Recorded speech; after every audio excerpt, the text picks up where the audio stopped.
Journal of gastroenterology 2023 की एक research मुझे आज भी झकझोर देती है।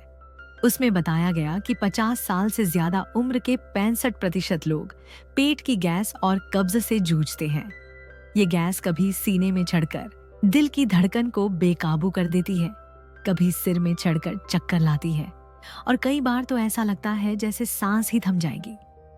वर्ल्ड हेल्थ ऑर्गेनाइजेशन 2024 की एक ताजा रिपोर्ट चेतावनी देती है कि अगर इन लक्षणों को अनदेखा किया जाए तो ये पेट के अल्सर, IBS या यहाँ तक कि आंतों की गंभीर बीमारियों का कारण बन सकता है। सोचिए कितना डरावना है ये। लेकिन मेरे प्यारे बड़ों, डरने की जरूरत नहीं। मैं आपके साथ हूँ और मेरे पास वो खजाना है जो आयुर्वेद, वेद, उपनिषद, चरक संहिता, वाग्भट और महर्षि पतंजलि की शिक्षाओं से सजा है। ये खजाना आपके पेट को हल्का करेगा, आपके चेहरे पर मुस्कान लाएगा और आपके दिल को सुकून देगा। बात शुरू करते हैं, लेकिन पहले मैं आपसे एक सवाल पूछना चाहती हूँ। क्या आपने कभी उस बेचैनी को महसूस किया जब पेट में गैस बनती है और ऐसा लगता है जैसे कोई गुब्बारा अंदर फूल रहा हो, या फिर डकारें आती हैं पर वो सुकून नहीं देती। कई बार गैस सीने में चढ़कर इतना डराती है कि लगता है कहीं दिल की तकलीफ तो नहीं। मैंने अपनी माँ को ऐसी तकलीफ में तड़पते देखा है। वो रात भर करवटें बदलती थीं और मैं उनके चेहरे पर वो दर्द देखकर रो पड़ती थी। तब मैंने ठान लिया कि मुझे इसका हल ढूंढना है और आज मैं वो हल आपके सामने लाई हूँ, जो न सिर्फ मेरी माँ की तकलीफ दूर कर गया बल्कि मेरे कई रिश्तेदारों और दोस्तों के लिए भी वरदान साबित हुआ। ऋग्वेद 10.137 में एक सुंदर मंत्र है, आहारम यद विशुद्धम तज्जीवनम स्वस्थम च, यानी शुद्ध और सही खान पान ही स्वस्थ जीवन की नींव है। लेकिन आज हमारी भाग दौड़ भरी जिंदगी ने हमें प्रकृति से दूर कर दिया। हम जल्दी जल्दी खाना खाते हैं, मोबाइल स्क्रॉल करते हुए निगलते हैं और फिर आश्चर्य करते हैं कि पेट क्यों भारी है, गैस क्यों बन रही है। आइए पहले ये समझें कि गैस बनती क्यों है। जब हम खाना खाते हैं वो हमारे मुंह से शुरू होकर एक नली के रास्ते पेट तक जाता है। पेट के दरवाजे पर एक पहरेदार बैठा है जिसे आयुर्वेद में आमाशय द्वार कहते हैं और आधुनिक विज्ञान इसे लोअर इसोफेजियल स्फिंक्टर बोलता है। इस पहरेदार का काम है खाने को पेट में आने देना और फिर दरवाजा बंद कर देना ताकि खाना वापस ऊपर न जाए। लेकिन जब हम फटाफट खाना ठूंसते हैं तो खाने के साथ ढेर सारी हवा भी पेट में चली जाती है। ये हवा अंदर फंसी रह जाती है और यही गैस बनती है। चरक संहिता सूत्र स्थान 7.12 में वाग्भट जी कहते हैं, अतिवेगेन भोजनम वायु प्रकुपति, यानी जल्दबाजी में खाना खाने से गैस बढ़ती है। हमारे बड़े बुजुर्ग हमेशा कहते थे, बेटा खाना चबा चबा कर खाओ, आराम से खाओ। मेरी नानी तो कहती थी, खाना खाते वक्त दुनिया को भूल जा, बस अपने निवाले से मोहब्बत कर। कितनी गहरी बात थी उनकी। योग सूत्र में महर्षि पतंजलि कहते हैं, सन्नादति चित्तम सन्नादति देह, यानी जब मन और शरीर संतुलन में हो तभी सच्चा स्वास्थ्य मिलता है। जब हम धीरे धीरे खाना चबाते हैं तो वो पहरेदार बार बार दरवाजा खोलता है। खाना धीरे धीरे पेट में जाता है और जो हवा अंदर गई थी वो बाहर निकल जाती है। लेकिन जब हम भागम भाग में टीवी या मोबाइल के सामने खाना खाते हैं तो हवा अंदर ही कैद हो जाती है। नतीजा पेट में भारीपन, अफराहट और गैस। तो मेरा पहला उपाय जो मैं आपको अपने दिल से दे रही हूँ वो है खाना चबाकर खाना। हर निवाले को कम से कम 20 बार चबाइए। अथर्ववेद 6.14.2 में लिखा है, आदौ भोजनम सन्नादति तदा रोगम न सन्नादति, यानी अगर खाना धीरे धीरे खाया जाए तो रोग पास नहीं फटकते। ये इतना आसान है मेरे प्यारे बड़ों कि अगर आप आज से इसे शुरू करें तो 8-10 तकलीफ अपने आप गायब हो जाएगी। मैंने ये अपने घर में आजमाया है। मेरे पिताजी जो गैस की वजह से रात भर कराहते थे, उन्होंने ये आदत अपनाई और आज वो कहते हैं, बेटी तूने मेरी जिंदगी बदल दी। अब दूसरी बात जो मेरे दिल को बहुत छूती है, पानी पीने का तरीका। आपने देखा होगा आजकल लोग पानी, चाय या शरबत को घटाघट पी जाते हैं। मेरी माँ भी ऐसा ही करती थी। वो कहती थी, बेटी प्यास लगी हो तो कौन रुकता है।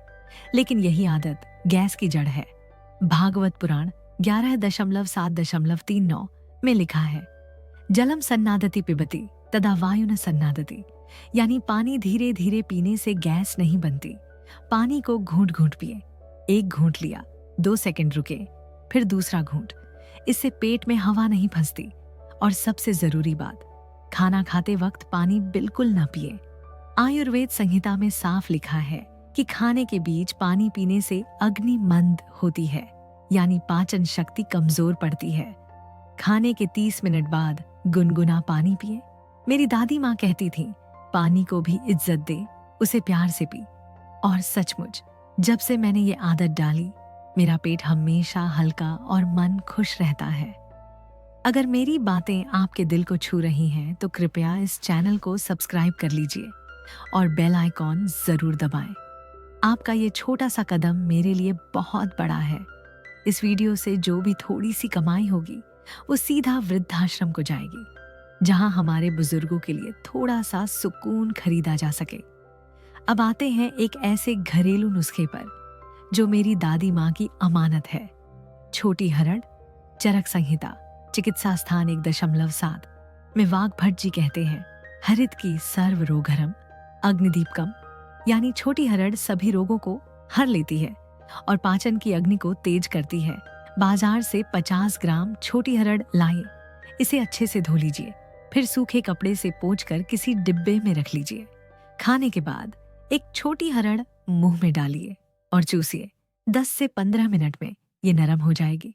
फिर इसे चबाकर खा लीजिए और ऊपर से गुनगुना पानी पी लीजिए। महाभारत शांति पर्व 12.254 में हरड़ को पाचन शक्ति वर्धक कहा गया है। मैं आपको अपनी एक कहानी सुनाती हूँ। मेरे ताऊजी को सालों से कब्ज की तकलीफ थी। वो इतने परेशान थे कि हर दवा, हर नुस्खा आजमा चुके थे। मैंने उन्हें ये छोटी हरड़ वाला नुस्खा बताया। पहले दिन ही उन्हें इतना हल्का महसूस हुआ कि वो मेरे पास आए और बोले, बेटी, तूने मेरे लिए जादू कर दिया। आज वो हर खाने के बाद छोटी हरड़ चूसते हैं और उनका पेट इतना साफ रहता है कि वो हर सुबह मुस्कुरा कर उठते हैं। ये छोटी हरड़ न सिर्फ गैस को मिटाती है, बल्कि कब्ज को भी जड़ से खत्म कर देती है। लेकिन एक बात का ध्यान रखिए, अगर आपको लगे कि पेट में थोड़ी सूखापन बढ़ रहा है तो रात को एक चम्मच देसी घी या दूध के साथ लें। सुश्रुत संहिता में लिखा है कि हरड़ के साथ घी लेने से आंतें तर रहती हैं।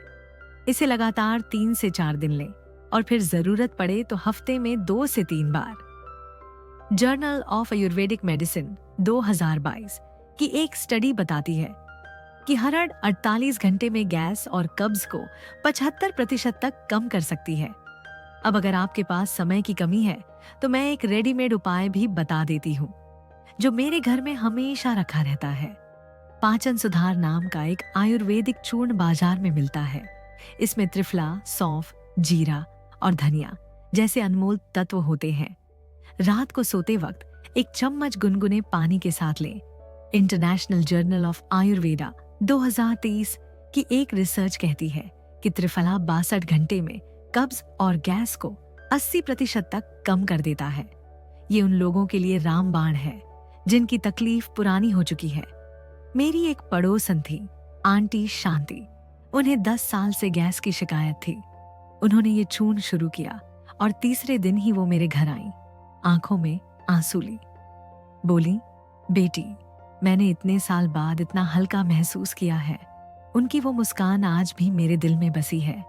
एक और जरूरी बात जो मुझे अपनी माँ से सीखने को मिली, खाना हमेशा भूख से थोड़ा कम खाइए। मुंडक उपनिषद 1.2.10 में कहा गया है, अति भोजनम रोग कारकम, यानी ज्यादा खाना रोगों को जन्म देता है। जब हम जरूरत से ज्यादा खाते हैं तो पेट की अग्नि मंद पड़ जाती है, खाना पचता नहीं और गैस बनती है। मेरी माँ कहती थी, पेट में थोड़ी जगह हवा के लिए भी छोड़ दे बेटी। उनकी ये बात मेरे लिए किसी शास्त्र से कम नहीं। मैंने देखा है, जब मैं भूख से थोड़ा कम खाती हूँ तो मेरा पेट हल्का रहता है और नींद भी गहरी आती है। अब थोड़ी बात व्यायाम की। योग वासिष्ठ में लिखा है, चलती देह तदा रोगम न चलती, यानी जब शरीर चलता है तो रोग पास नहीं आते। रोज 10 से 15 मिनट टहलें। मुश्किल हो तो घर में बैठकर पवन मुक्तासन करें। ये आसन गैस को बाहर निकालने में जादू करता है। जर्नल ऑफ योगा स्टडीज 2023 की स्टडी कहती है कि पवन मुक्तासन 85% लोगों में गैस और अफराहट को कम करता है। मेरे चाचा जी जो 70 साल के हैं इस आसन को रोज करते हैं। वो कहते हैं, बेटी ये आसन मेरे लिए किसी तीर्थ से कम नहीं। और हाँ, एक बात जो मुझे बहुत चुभती है, मोबाइल, टीवी या लैपटॉप के साथ खाना खाना बंद कर दीजिए। गरुड़ पुराण 1.115.2 में लिखा है, एकाग्र चित्तेन भोजनम स्वास्थ्यम ददाति, यानी एकाग्र मन से खाना खाने से स्वास्थ्य मिलता है। जब हम खाते वक्त किसी और चीज में उलझे रहते हैं तो खाना सही से नहीं पचता। मेरी एक सहेली थी जो खाना खाते समय हमेशा मोबाइल पर वीडियो देखा करती थी। उसे गैस की इतनी तकलीफ थी कि हर हफ्ते डॉक्टर के पास जाना पड़ता था। मैंने उसे ये आदत छोड़ने को कहा। आज वो मुझे दुआएं देती है क्योंकि उसका पेट अब बिल्कुल ठीक है। अगर मेरी बातें आपके दिल को छू रही हैं तो कृपया इस चैनल को सब्सक्राइब कर लीजिए और बेल आइकॉन जरूर दबाइए। आपका ये छोटा सा कदम मेरे लिए बहुत बड़ा है। इस वीडियो से जो भी थोड़ी सी कमाई होगी वो सीधा वृद्धाश्रम को जाएगी ताकि हमारे बड़े बुजुर्गों के चेहरों पर मुस्कान बनी रहे। अब एक संस्कृत श्लोक जो मेरी बातों पर यकीन दिलाएगा। चरक संहिता सूत्र स्थान 25.4 में कहा गया है, हितम भोजनम मितम भोजनम काले भोजनम सर्वम रोगहरम, यानी सही, संतुलित और समय पर खाना सभी रोगों को दूर करता है। अब एक और छोटा सा नुस्खा जो मेरी नानी की निशानी है। रात को सोने से पहले 1 गिलास गुनगुने पानी में आधा चम्मच सौंफ डालकर पिए। आयुर्वेद रत्नाकर में सौंफ को वातनाशक कहा गया है। ये गैस को पल में गायब कर देती है। मेरी नानी कहती थी, सौंफ पेट की मालिश करती है और उसे चैन की नींद देती है। मैंने ये नुस्खा अपनी बेटी को भी सिखाया और वो हर रात इसे अपनाती है। एक और बात जो मुझे अपनी माँ से मिली, खाने के बाद थोड़ा सा अजवाइन चबाइए। सुश्रुत संहिता सूत्र स्थान 46.12 में अजवाइन को दीपनी यानी पाचन बढ़ाने वाला बताया गया है। बस आधा चम्मच अजवाइन खाने के बाद चबाकर खा लीजिए और ऊपर से गुनगुना पानी पी लीजिए। ये गैस, एसिडिटी और पेट फूलने की तकलीफ को पल में दूर कर देता है। मेरे पड़ोस के शर्मा अंकल जो 75 साल के हैं इस नुस्खे को अपनाने के बाद कहते हैं, बेटी मेरा पेट अब मेरे साथ दोस्ती कर रहा है। अब थोड़ी बात नींद की। यजुर्वेद 40.2 में कहा गया है, स्वस्थम सर्वम यदा मनः प्रसन्नम, यानी जब मन खुश हो तो शरीर भी स्वस्थ होता है। लेकिन गैस और कब्ज की वजह से नींद टूटती है और मन उदास रहता है। इसके लिए रात को सोने से पहले 1 चम्मच त्रिफला चूर्ण गुनगुने पानी के साथ लें। जर्नल ऑफ एथनोफार्माकोलॉजी 2023 की स्टडी कहती है, त्रिफला आंतों को साफ करता है और नींद को बेहतर बनाता है। मेरी एक रिश्तेदार थी जिन्हें गैस की वजह से रात भर नींद नहीं आती थी। त्रिफला ने उनकी जिंदगी बदल दी। आज वो हर सुबह ताजगी के साथ उठती हैं। एक और छोटी सी सलाह, खाने में सेंधा नमक का इस्तेमाल करें। आयुर्वेद संहिता में सेंधा नमक को पाचक कहा गया है। ये पेट की अग्नि को बढ़ाता है और गैस को कम करता है। मेरी माँ हमेशा खाने में सेंधा नमक डालती थी और उनका पेट हमेशा हल्का रहता था। अब थोड़ी बात मसालों की। चरक संहिता सूत्र स्थान 6.18 में कहा गया है, जीरा, धनिया और सौंफ जैसे मसाले पाचन को दुरुस्त करते हैं। खाना बनाते वक्त इनका तड़का लगाइए। ये न सिर्फ स्वाद बढ़ाते हैं बल्कि गैस और कब्ज को भी दूर रखते हैं। मेरी नानी के हाथ का जीरे वाला तड़का आज भी मेरे मुंह में पानी ला देता है। और हाँ, एक बात जो मुझे बहुत भावुक कर देती है, हम अपने बच्चों और पोते पोतियों के लिए इतना कुछ करते हैं लेकिन अपने स्वास्थ्य को भूल जाते हैं। मेरे प्यारे बड़ों, आपका स्वास्थ्य आपके परिवार की खुशियों की नींव है। अगर आप स्वस्थ रहेंगे तो आपके चेहरे की वो मुस्कान जो आपके बच्चों के लिए पूरी दुनिया है हमेशा बनी रहेगी। भगवद गीता 6.16 में भगवान श्री कृष्ण कहते हैं, नात्यश्नतस्तु योगोस्ति, यानी न ज्यादा खाना न कम खाना, संतुलन ही योग है। अब एक और संस्कृत श्लोक जो मेरी बात को और पक्का करेगा। सुश्रुत संहिता सूत्र स्थान 15.32 में लिखा है, आहार सन्नादति यदा तदा सर्वम रोगम नाशति। यानी जब खाना सही तरीके से खाया जाए तो सारे रोग नष्ट हो जाते हैं। अंत में एक आखिरी नुस्खा जो मेरे दिल के बहुत करीब है। रात को सोने से पहले एक चम्मच शहद गुनगुने पानी में मिलाकर पिए। अथर्ववेद 9.2.14 में शहद को औषधि कहा गया है। ये पेट को शांत करता है, गैस को दूर करता है और नींद को गहरा बनाता है। मेरी माँ हर रात ये करती थी और उनकी नींद इतनी गहरी होती थी कि सुबह वो ताजगी से भरी उठती थी। तो मेरे प्यारे बड़े बुजुर्गों, आज से ये छोटे छोटे बदलाव अपनाइए। खाना चबाकर खाइए, पानी घूंट घूंट पीजिए, छोटी हरड़, सौंफ, त्रिफला का इस्तेमाल कीजिए, थोड़ा टहलिए और अपने मन को खुश रखिए। मैं वादा करती हूँ, आपका पेट हल्का रहेगा, आपका मन प्रसन्न रहेगा और आपके चेहरे की मुस्कान जो आपके परिवार की जान है हमेशा खिली रहेगी। खुश रहिए, मुस्कुराते रहिए और अगली बार फिर मिलेंगे ऐसी ही दिल से दिल तक की बातों के साथ। नमस्ते।